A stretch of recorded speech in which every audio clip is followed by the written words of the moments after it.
Olha, eu acho que além de autonomia, a gente pode pôr autenticidade aí, né? Não tem script, não tem nada.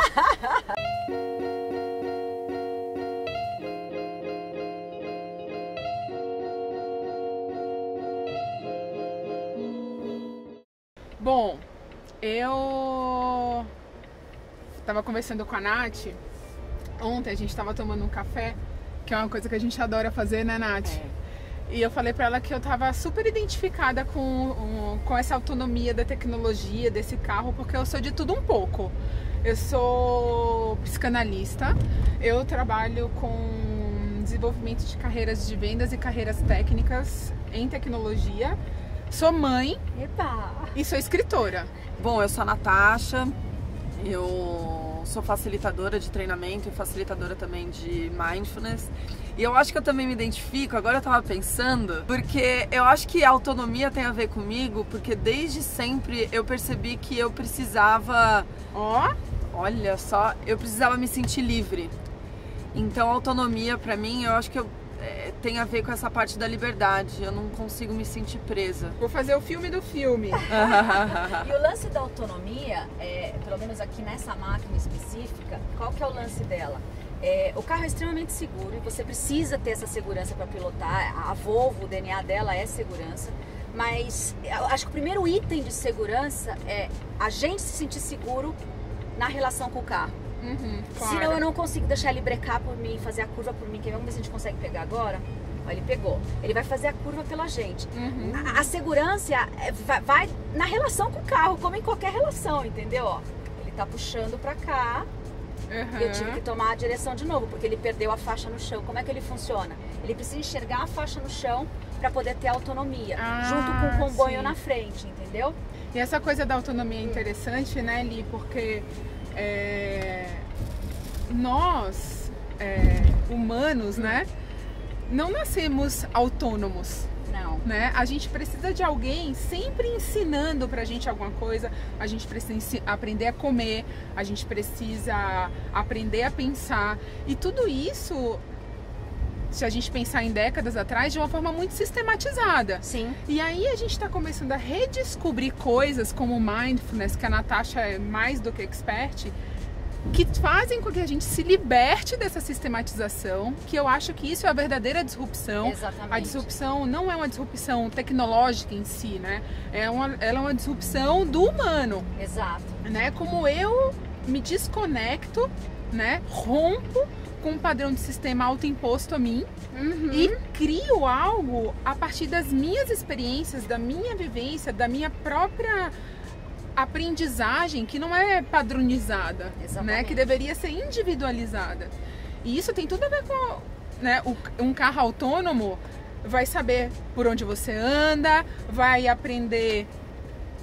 Tô numa avenida que posso dirigir numa boa. Literalmente. A gente estava ontem conversando bastante o quanto que também a gente ter a máquina pilotando as coisas pra gente, o quanto que também isso vai ajudar a gente a pilotar a nossa própria vida, né? Então, quando um piloto automático vai dar a nossa autonomia de fazer as nossas coisas. Isso é genial, fala mais sobre isso, porque eu acho que a gente está num modelo tão, né, industrial, automático, e aqui o humano é usado como máquina. Como é que uma máquina devolve o humano pro humano? Fala mais sobre isso. Como é que a gente, assim, eu acho que tem uma parte nossa também, né? Seguimos um caminho todo dia e o quanto que a gente para prestar atenção na beleza. Então imagina o quanto um carro, no caso um carro automático, vai propiciar você a fazer isso. Vai deixar você livre para fazer outras coisas. De repente, para ter mais atenção com os filhos. Exatamente. Porque se uma máquina está desempenhando uma atividade que um humano desempenhava antes, e uma máquina agora é apta e hábil a desempenhar essa atividade, é porque essa atividade não era 100% humana. Perfeito. Eu sou 10.000% de acordo com isso. E o nosso questionamento ontem, né, Nath, na nossa conversa, era assim: não devia existir esse medo, né, de perder o emprego, ou essa histeria coletiva que a gente vive em torno disso, que causa paralisação em muita gente. Ao contrário, essa disrupção tecnológica devia causar uma aceleração de mudança nas pessoas, não é, Nath? E a gente ficou se perguntando, né? O medo é de perder o emprego, ou de verdade você ter que entrar em contato consigo próprio. A partir do momento que você desoperacionaliza o que você vai fazer, né? As suas atividades, será que eu tô disposta a me conhecer? E será que o que será que eu vou fazer com esse tempo, né? Porque pensa, tempo é a única variável que a gente não consegue controlar. Literalmente. Aí a máquina vem de uma forma autônoma, fazendo um bando de atividades que a gente fazia antes. O que eu vou fazer com esse tempo? O que dá pra gente explorar pensando que se essa tecnologia hoje ela tá no seu processo mais inicial, extrapola ela para daqui 10, 15, 20 anos, imaginando que ela realmente tome esse lugar aqui, ela vai dirigir para mim, nas nossas casas a gente vai ter os assistentes pessoais. Que tipo de humano a gente tem que começar? Porque eu acredito muito que o desenvolvimento das máquinas precisa vir com o desenvolvimento dos humanos, que hoje somos nós, vamos ser nós daqui 15 anos, vamos ser qualquer um que está escutando essa conversa daqui para frente, daqui 15, 20 anos. Que humanos nós seremos se as máquinas nos vão auxiliar tanto? Eu acho que tem duas vertentes aí que a gente tem que prestar muita atenção. Primeiro, que a arte sempre inspira a gente, né? Então, se a gente não cuidar desse quesito, a gente vai experimentar Black Mirror. A gente vai ser aquele tipo de humano onde a gente deixou de ser humano, onde a gente virou só consumidor de tecnologia. A gente virou uma IoT, né? A gente virou uma IoT, exatamente. Então o cuidado é justamente de recuperar essa humanidade, de até, Lígia, fazer aquelas perguntas essenciais filosóficas. Quem eu sou, onde estou, para onde eu vou, de onde eu vim, né? A gente tem que exercitar esse pensar humano, não comparando a gente à máquina, porque a cognição não é comparativa. Eu não tô querendo... A cognição não é para comparar o humano à máquina. Sim. É para dizer assim, humano, eu consigo colocar cognição na tecnologia, numa máquina, mas isso vai ter que ser controlado por você. E isso faz toda a diferença. Por isso que vem técnicas como a de Mindfulness, para dar essa liberdade, né, Nath, do pensar. Isso. Né, como eu falei, quanto que a gente vai conseguir, então, sair desse processo que a gente está colocado. E o Mindfulness são técnicas que podem justamente te ajudar a ver esse outro mundo, esse mundo que existe, na verdade, ele é paralelo, ele sempre existiu, mesmo quando não tinha máquina. Dá pra fazer dá pra praticar mais. E você tava falando da confiança, né? Então, assim, talvez seja um exercício, a gente vai ter que começar a confiar na máquina para depois a gente poder confiar nos seres humanos. E eu acho que você perguntou, qual é o tipo de ser humano que a gente vai precisar daqui a 15 anos. Eu acredito que vai ter uma revolução econômica, social, mas a confiança vai ter que ser base de tudo isso. E aí, mais uma vez, eu pergunto, será que a gente está pronto para viver esse mundo de confiança? De transparência. A máquina hoje permite que a gente minta muito pouco, né? A gente só não sabe ainda, mas na hora que as crianças crescerem e os adultos forem essas crianças de hoje, eles já vêm com essa coisa do potencial de saber as coisas, do hackear, né? Mas e uma outra coisa vai ser mais difícil. Interessante que eu estava pensando enquanto a Nath estava falando, Existe uma trindade que governa a nossa existência humana, né? Amor, tempo e morte. Sim. A máquina, ela pode ser remasterizada, redesenhada, redefinida, ter 1 milhão de disrupção ao longo da sua existência como máquina. Sim. A gente não. Então, como é que eu existo neste tempo, amorosamente, sabendo que eu vou morrer de uma forma plenamente humana? Porque a máquina vai ser plenamente máquina. Ela vai exercer o seu propósito. Caramba, Eli, e agora? A gente é geração de transição, né? Fomos ensinados a operar como uma máquina por conta da economia, do ecossistema instalado. Exato. E a gente vai ter que desaprender e aprender a ser mais humano, né? Eu acho mais do que uma geração de transição, uma geração de descobrimento, né? E eu sou muito feliz em participar desse momento. Eu lembro de um vídeo de uma pessoa que trabalhou há muitos anos na IBM falando que mais do que ter vivido a era lá de quando começaram a processar dados, essa pessoa queria ter vivido a era de usar os dados para alguma coisa. E eu tô nessa era, caramba! Eu acho que o filme que vai sair agora, você falou bastante sobre ele nesse processo, né? Que mostrava todo o medo das primeiras máquinas de uma grande empresa como a IBM chegando.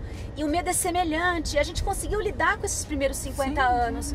Vai ser incrível o que vai acontecer nos próximos 50 anos. Eu acho que vai ser mais acelerado, né? A única diferença. Não vai, não vai levar uma geração inteira. Não vai. 50 anos é 5.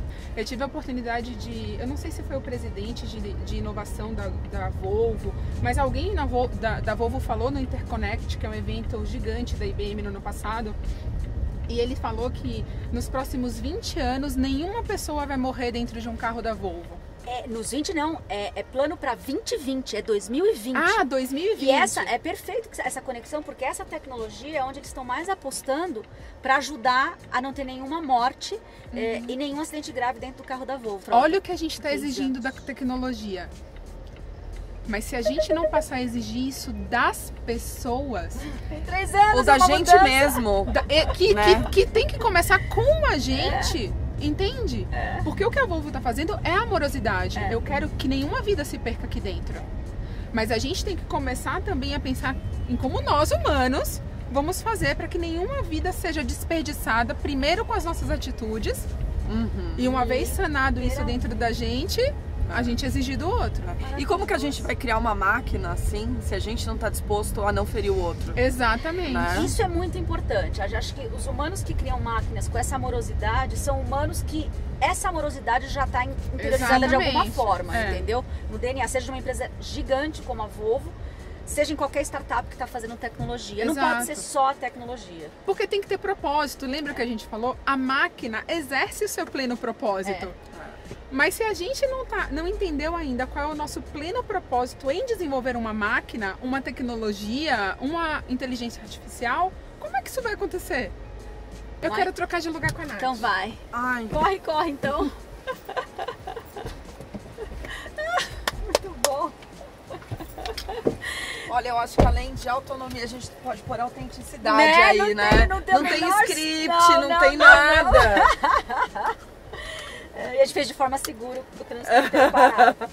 A mesma tecnologia hoje, todas elas que a gente conhece, principalmente inteligência artificial, carro autônomo, essa coisa toda, elas estão muito nos primeiros passos, né? E ela carrega dentro de si, daqui 10, 15, 20, 30 anos, a potencialidade dela dentro de si ela carrega as duas dicotomias, que pode ser a maior conexão e liberdade da raça humana ou a maior controle e escravidão dessa mesma raça humana. A diferença vai ser o humano aqui. Que tipo de humano vai estar lidando, liderando, coordenando, controlando essa inteligência? Existe uma tendência no mercado muito grande em falar sobre liderança autêntica.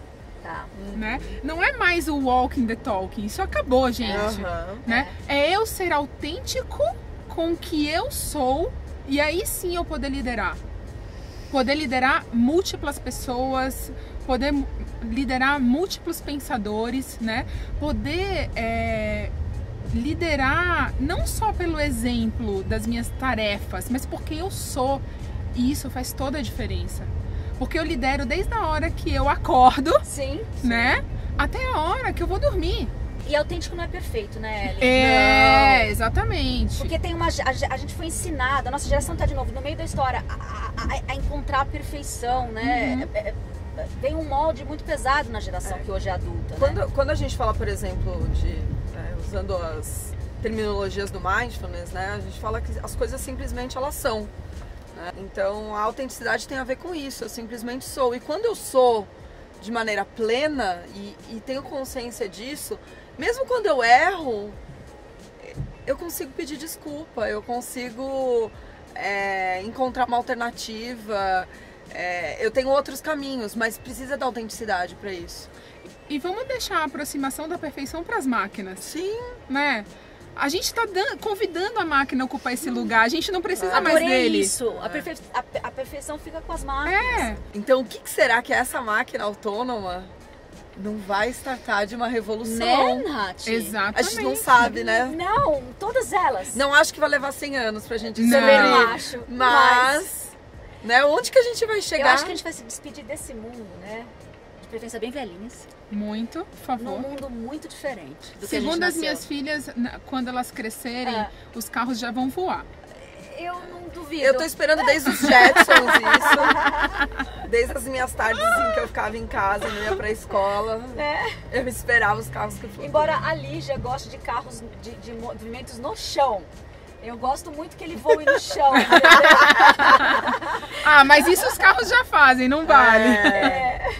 Mas anyway, meninas, muito obrigada. Ai, Lili. A conversa foi mágica. Eu acho que a gente vai precisar de mais uma hora na vida de vocês, porque esse foi só um gostinho. É o que a gente tá combinando com o pessoal aqui, né? Com o bate-papo. É que depois vocês vão dar uma hora na vida de vocês, contando muito mais de tudo isso que vocês tocaram por aqui, tá bom? Obrigada. Gratidão enorme.